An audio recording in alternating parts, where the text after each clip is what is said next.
Hi అండి, నమస్తే. Welcome back to my channel. ఈరోజు రెసిపీ లడ్డు అండి. చాలా బెనిఫిట్స్ ఉంటాయి. ఆఫ్టర్ డెలివరీ ఆడవాళ్ళల్లో నడుము నొప్పి అలాంటి సమస్యలు వస్తాయి. అలాగే పిల్లలు కూడా మనకు ఈ వింటర్లో వేడి ఎక్కువ కావాలి కదండి. అలాగే ఇమ్యూనిటీ కూడా పెరగాలన్నా ఈ ఒక్క లడ్డు తింటే సరిపోతుంది. చాలా హెల్త్ బెనిఫిట్స్ ఉంటాయి. ఈ లడ్డుని ఎలా ప్రిపేర్ చేయాలో చూద్దాం. ఫస్ట్ ఒక ప్యాన్లో పావు కప్ వరకు గుమ్మడి గింజలు అలాగే సన్ఫ్లవర్ సీడ్స్ వేసుకొని కొంచెం దూరగా వేయించుకోండి. గుమ్మడి గింజలు చాలా హెల్త్ బెనిఫిట్స్ ఉంటాయి. ఇవి డైరెక్ట్గా ఇస్తే పిల్లలు తినరు. దీంట్లో omega-3 అలాగే హార్ట్ కూడా చాలా మంచిదట. దీన్ని మీరు ఇంకా కావాలంటే డీటెయిల్ రెసిపీ కావాలంటే డీటెయిల్గా మనకు బెనిఫిట్స్ ఏంటో కావాలంటే గూగుల్లో వెళ్ళి సెర్చ్ చేస్తే సరిపోతుంది. దీన్ని ఒక 2 మినిట్స్ అట్లా దూరంగా వేయించాక దాంట్లో వాటర్ మెలన్ సీడ్స్ కూడా వేసుకొని వేయించుకోవాలి. ఈ నట్స్ అనేవి పిల్లలు డైరెక్ట్గా ఇస్తే తినరు కాబట్టి ఇలా లడ్డు రూపంలో ఇస్తే చాలా ఇష్టంగా తింటారండి. కాబట్టి ఇలా లడ్డు చేసి పెట్టచ్చు వాళ్ళకి. ఇవి కూడా ఒక 5 నిమిషాలలో వేయించుకోండి. దూరగా మనకు వేగిపోతాయి. ఎప్పుడైనా నట్స్ అయినా డ్రై ఫ్రూట్స్ అయినా లో ఫ్లేమ్లో పెట్టుకొని వేయించుకోవాలి. మనకు లోపటి నుండి లైట్గా వేగితే సరిపోతుంది. ఇది బాగా ఓవర్గా రోస్ట్ చేయకండి, లైట్ రోస్ట్ సరిపోతుంది. ఇప్పుడు దాన్ని ఒక ప్లేట్లో చల్లారపరచుకోవాలి. తర్వాత అదే ప్యాన్లో పావు కప్ వరకు పల్లీలు కూడా ఇది కూడా సేమ్ లో ఫ్లేమ్లోనే వేసుకొని వేయించుకోవాలి.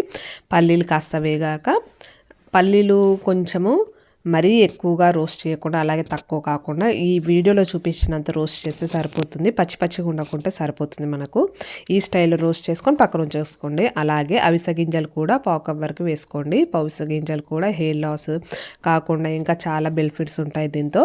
కాబట్టి ఈ లడ్డు రూపంగా తింటే మనకు ఈజీగా తినేయచ్చు దీన్ని. ఇది కూడా ఒక 5 నిమిషాలు వేయించుకొని పక్కన ఉంచేసేయండి. తర్వాత అదే ప్యాన్లో పావు కప్ వరకు నువ్వులు, మీ నట్స్ అనేవి మీ ఇష్టం తగ్గట్టు వేసుకోవచ్చండి. కొలతలు ఆ పావు కప్ అనేం లేదు, మీ ఇష్టం తగ్గట్టు వేసుకోండి. క్వాంటిటీ ఎక్కువ అయినా చేసుకోవచ్చు. ఈ నువ్వులు కాస్త వేగాక అవి కూడా పక్కన ఉంచేసేయండి. తర్వాత అదే ప్యాన్లో ఒక టీ స్పూన్ వరకు నెయ్యి వేసుకొని ఇది పావు కప్ వరకు గోందు వేసుకోవాలి. గోందు అంటే మనకు డెలివరీ తర్వాత ఆడవాళ్ళలో చాలా నడుము నొప్పులు అలాంటివి వస్తాయి కదండి. అలా కాకుండా మనకు ఈ బాడీలో వేడిని కూడా పెంచుతుంది. ఈ వింటర్లో ఈ గోందు తింటే చాలా మంచిది. మనకు దీంతో ఇమ్యూనిటీ కూడా పెరుగుతుందట. ఇంకా చాలా బెనిఫిట్స్ ఉంటాయి. ఒకసారి మీరు కూడా గూగుల్లో వెళ్ళి డీటెయిల్గా సెర్చ్ చేస్తే సరిపోతుంది. ఈ గోందు అనేది కొంచెం ఆయిల్లో వేసుకొని మంచిగా వేయించుకోవాలి. మనకు క్రిస్పీ అయ్యేంత వరకు వేయించుకోవాలి. చూసారు కదా, ఇలా ముడితే మనకు క్రిస్పీ కావాలి. అలా అంతా వేయించుకొని పక్కన వచ్చేసేయండి. ఇప్పుడు అదే ప్యాన్లో బెల్లం వేసుకోవాలి. బెల్లం ఎంత అంటే ఇప్పుడు మనం అన్ని పావు చొప్పున వేసుకున్నాం కాబట్టి బెల్లం అనేది ఒక కప్పు వరకు వేసుకోండి. మీరు తీపి ఎక్కువ కావాలంటే కూడా ఒక కప్పు సరిపోతుంది. మరీ తక్కువ కావాలంటే ఇంకా ఒక కప్పు 3/4 కప్పు వేసుకుంటే సరిపోతుంది. ఒక కప్పు వరకు బెల్లం వేసుకొని దాంట్లో పావు కప్ వరకు వాటర్ యాడ్ చేసుకొని బెల్లం కరిగేంతసేపు స్టవ్ మీద ఉంచుకోవాలి. ఆలోపు మనము ఈ నట్స్ అన్నీ మనము దూరగా వేయించుకున్నాం కదండి. ఇప్పుడు మిక్సీ జార్లోకి ట్రాన్స్ఫర్ చేసుకొని దీన్ని కచ్చపిచ్చగా మిక్సీ పట్టుకోవాలి. మరి మెత్తగా పౌడర్ లాగా అవసరం లేదు. అలాగే గోందు కూడా మనము వేయించుకున్నాం కదా, అది కూడా పౌడర్ లాగా చేసుకొని మనం దేంట్లో అయితే పౌడర్స్ అన్నీ వేసుకున్నామో దాంట్లో వేసుకోండి. నువ్వులు డైరెక్ట్ వేసుకుంటే సరిపోతుంది.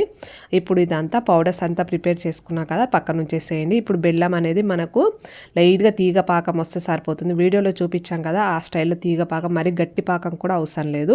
జస్ట్ ముద్దకు వస్తే సరిపోతుంది. ఆ తీగ పాకం వచ్చేంత వరకు మనము బెల్లం అనేది కరగపెట్టుకోవాలి. ఇప్పుడు ఈ పౌడర్ అన్ని దాంట్లో వేసుకోవాలి. వేసుకొని బాగా కలుపుకోండి బెల్లంలో. మీకు ఒకవేళ లడ్డు చేతికి వస్తలేదు అని అనిపిస్తే అలాగే స్టవ్ పైన కొంతసేపు ఉంచుకోండి. 5 నుండి 10 నిమిషాల వరకు మీకు ముద్దకు వచ్చేంత వరకు స్టవ్ పైన ఉంచుకుంటే సరిపోతుంది. ఆ వేడికి బెల్లం కూడా మనకు గట్టి పడుతుంది. మనకు ఎలాంటి టెన్షన్ కూడా అవసరం లేదు. ఈజీగా ముద్దకు వచ్చేస్తుంది. మనకు లైట్గా బెల్లం అనేది తీగ పాకం వస్తే ఇప్పుడు బాగా కలుపుకోండి బెల్లంలో ఈ మిశ్రమం అంతా. ఇలా ఒక స్టవ్ పైన ఒక 5 నిమిషాలు ఉంచుకొని బాగా కలుపుకోండి. వేడివేడిగా కట్టలేం కాబట్టి ఒక 5 నిమిషాల పక్కన ఉంచేసి దీన్ని కొంచెం గోరువెచ్చగా అయ్యాక ఇలా ముద్దలా కట్టేసుకుంటే అంతే, లడ్డూలు అనేది ప్రిపేర్ అయిపోయాయి. మీరు డైలీ ఒకటైనా లేకపోతే 2 అయినా, అంతకన్నా ఎక్కువ తినద్దు. మనకు డైలీ ఒకటి తింటే సరిపోతుంది. చాలా బెనిఫిట్స్ ఉంటాయి. ఇంకేం ట్రై చేస్తారా వచ్చిందో నాకు కామెంట్ చేయండి. అలాగే లైక్ చేయడం మర్చిపోకండి.